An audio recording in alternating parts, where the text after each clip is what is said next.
தன்னம்பிக்கையும் தளராத மனமும் மற்றொரு வாழ்வில் வளர்ச்சியடைய ஊக்கம் கொடுக்கக்கூடிய குணமும் கொண்ட மிதுனத்தில் பிறந்த ஆண் பெண் அனைவருக்கும் இயற்கை ஜோதிடர் சார்பாக என் இதயங்கனிந்த வணக்கத்தை தெரிவித்துக் கொள்கிறேன்.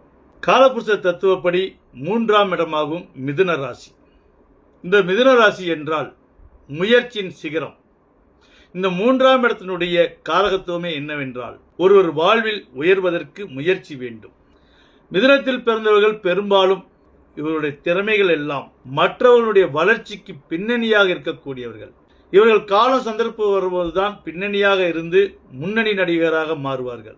இந்த சினிமாவில் பெரும்பாலும் எடுத்துக்கொண்டோம் என்றால், நல்ல பொறுப்புள்ள கதாபாத்திரத்தில் நடிக்கக்கூடிய சமுத்திரக்கனியாக இருக்கட்டும், சசியாக இருக்கட்டும், விஜய் சேதுபதியாக இருக்கட்டும், நம்ம தளபதி விஜய் அவருடைய தந்தை சந்திரசேகராக இருக்கட்டும், இப்படி பல கருத்துள்ள நல்ல மனம் கொண்ட பின்னணி கதாபாத்திரங்கள் கொண்ட கதை ஆசிரியர்களாக இருக்கட்டும், அதை டைரக்ஷன் பண்ணக்கூடியதாக இருக்கட்டும், ப்ரொடியூசன், டைரக்ஷன், அதில் என்னவெல்லாம் செக்ஷன் இருக்கிறதோ அந்த பின்னணி செக்ஷனில் இவர்களெல்லாம் மறைந்து கொண்டிருப்பார்கள். மறைந்து கொண்டு மட்டுமல்ல, மறைந்து வாழ்ந்து கொண்டு மற்றவர்களை வாழ வைத்துக் கொண்டிருப்பார்கள். இவர்கள் சமயம் சந்தர்ப்பம் வரும் வரை அப்படியே இவர்களை தன்னை அறிமுகப்படுத்தும் போது கூட இவர்களை தன்னை ஒரு பெரிய திறராக காட்டிக்கொள்ள மாட்டார்கள். சும்மா லேசான ஒரு பொறுப்புள்ள கதாபாத்திரத்தான் இவர்கள் தன்னை அடையாளப்படுத்திக் கொள்வார்கள். அப்படிப்பட்ட குணம் கொண்டதுதான் இந்த மிதுன ராசி. மிதுனம் என்றாலே இரட்டை தலை கொண்டது, இரட்டை குணம் கொண்டது. ரஜினி படத்தில் சொல்லுவார், எனக்கு இன்னொரு முகம் இருக்கு, அதை யாரும் சீண்டி பார்க்காதீர்கள் என்று. இந்த மிதுனத்தில் பிறந்தவர்களை யாரும் சீண்டி பார்க்க கூடாது. முடிந்தால் அவர்களை அனுசரித்துத்தான் செல்ல வேண்டும், அவர்களை தட்டி கொடுத்து செல்ல வேண்டும். இவர்களை தட்டி கொடுத்தால் இவர்கள் நிறைய விஷயங்களை விட்டு கொடுப்பார்கள். ஆனால் இவர்களை தட்டி விட்டால் இதற்கு மேல் நான் சொல்ல தேவையில்லை, நீங்களே புரிந்து கொள்ளுங்கள்.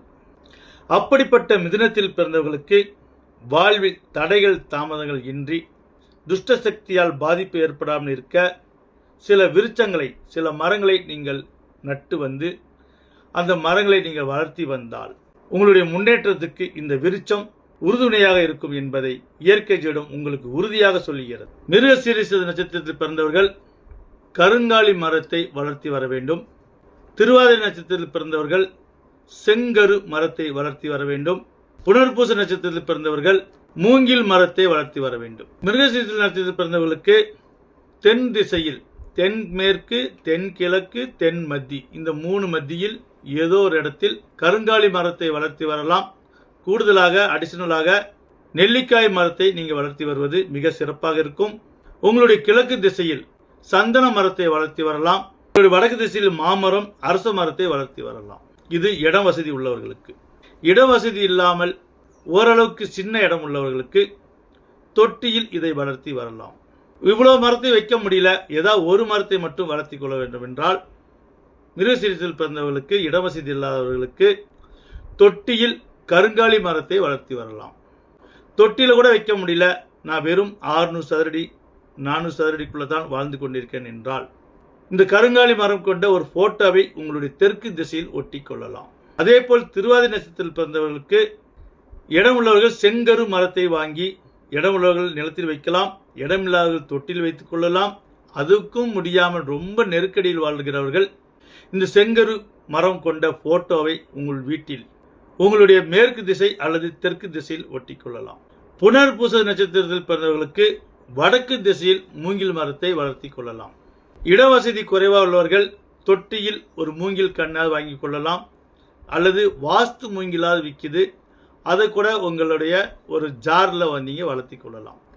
அப்படியும் முடியவில்லை என்றால் ஒரு மூங்கில் மரம் போட்ட ஒரு போட்டோவை வாங்கி நீங்கள் உங்களோட வடக்கு திசையில் ஒட்டி கொள்ளலாம். இன்னும் என்னவெல்லாம் போட்டோ ஓட்டலாம் என்றால், அருவிகள், மலை பிரதேசம் கொண்ட போட்டோஸ் உங்களுடைய மேற்கு திசையில் ஒட்டி கொள்ளலாம். கார்டன் போன்ற தோப்பு, கார்டன், வயல் போன்ற போட்டோக்கள் உங்களுடைய வடக்கு திசையில் ஒட்டி கொள்ளலாம். டவரு, சிகரம் போன்ற, பிரமிடு போன்ற போட்டோக்கள் தெற்கு திசையில் ஒட்டி கொள்ளலாம். சூரியன் உதயமாகிற மாதிரி நல்ல காலை கதிர் கொண்ட போட்டோக்கள், மழலை சிரிப்போடு குழந்தைகள் போட்டோக்கள் கிழக்கு திசையில் நீங்கள் ஒட்டி கொள்ளலாம். இவைகளெல்லாம் நீங்கள் தூங்கி எழுந்து பார்க்கும் பொழுது உங்களுக்கு எவ்வளவு வாழ்வில் ட்ரெஸ் இருந்தாலும் சரி, அந்த ட்ரெஸ் எல்லாம் குறைந்து மன மகிழ்ச்சியோடு சுறுசுறுப்பாக இயங்கக்கூடிய நிலைகளாக இருக்கும். பொதுவாக ஒவ்வொரு ராசிக்கும் 15 நாளுக்கு ஒரு முறை சந்திரன் 8ஆம் இடத்தில் வரும்போது சந்திராஷ்டமம் ஏற்படும். இந்த சந்திராஷ்டம நேரத்தில் கூட இந்த மரங்களை பார்ப்பதாலேயோ, இந்த தொட்டில் வச்ச செடிகளை பார்ப்பதாலேயோ, இந்த வீட்டில் ஒட்டி இந்த போட்டோக்களை பார்ப்பதாலேயோ மனம் அமைதி ஏற்படும். ஆக சந்திராஷ்டமாகவே இருந்தால் கூட நீங்கள் கவலைப்பட தேவையில்லை. மரங்கள் வைக்க முடியாதவர்கள் ஓரளவுக்கு செடி வைக்கலாம் என்ற தகுதி உள்ளவர்கள் தெற்கு திசையில் ஜாதிப்பூ செடி, மல்லிப்பூ செடி, நந்தியவட்ட செடி, வெள்ளை செம்பருத்தி செடி வைக்கலாம். கிழக்கு திசையில் சிவப்பு செம்பருத்தி செடி, வண்ண வண்ண அழகான பூக்கள் செடி இவைகளெல்லாம் வைக்கலாம். வடக்கு திசையில் முள் போன்ற ரோசு செடிகள், கத்தாழைகள் இவைகளெல்லாம் வளர்த்தலாம். ஆக இடமுள்ளவர்கள் மரங்கள் நட்டுக்கொள்ளுங்கள். இடவசதி குறைவாக உள்ளவர்கள் செடிகள் நட்டுக்கொள்ளுங்கள். அதுக்கும் இடமில்லாமல் நெருக்கமான இடத்தில் உள்ளவர்கள் ஒரு போட்டோவாவது வாங்கி ஒட்டி. எங்குமே கிடைக்காத ஒரு விஷயம் என்னவென்றால் மன நிம்மதி.